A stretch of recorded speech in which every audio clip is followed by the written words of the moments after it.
Hello everyone, this is Sam from DATEC Studios.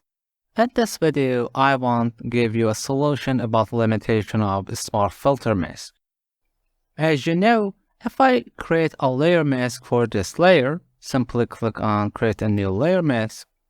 If I double click on that, or allow me to bring the properties on back here, okay, we have a Refine Mask. If I double click here or click on this button, you could simply use that benefit. For example, I could choose the selecting subject. Let's use the cloud, however you need the valid Adobe account. And of course, I could select the subject. Wait until processing done. Alright, let's say that's fine and maybe refine her a bit. Okay. Now we simply extract it. But allow me to disable it.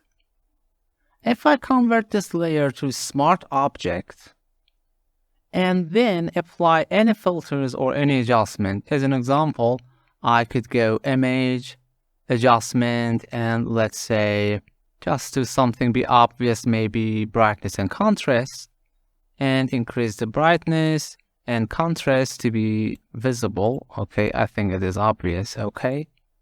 You don't have access for refining on a smart filter. If I double click on that, nothing gonna happen. And as you realize, the button here also is disabled. In this case, you could actually copy from layer mask if it is hard to generate into the smart filter. I create a layer mask again and going to the refining mask. Allow me to do that again for subject, okay. Let's say that's fine, okay.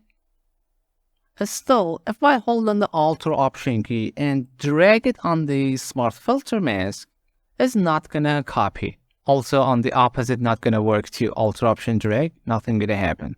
But instead, if I hold on the Alt or Option and click on the Layer Mask, we're going to Editing Mask mode. Then you can select and copy, select all, and edit, copy. Now hold on the Alt or Option key and click on the Smart Filter Mask and then paste it, edit and paste. You see? Now we copied from the layer mask to the Smart Filter Mask. Alt or Option click to exit from that, and we don't need even this one if you want to not apply there. Now it is only applying to the subject. Let's readjust it, maybe it is too intense. Just to be obvious, I want to apply the hue saturation, image, adjustment, and hue saturation. As you know, on the smart filters, we don't have access to the desaturate. Instead of that, we could go hue saturation and remove the saturation. You see, only applying on the mask selected. And even, of course, could change the colors. And still it is editable. I could click on that. Let's say I want to remove the cloth color. Brush and start removing with black color on the cloth. That's it. Thanks for watching. See you in the next video.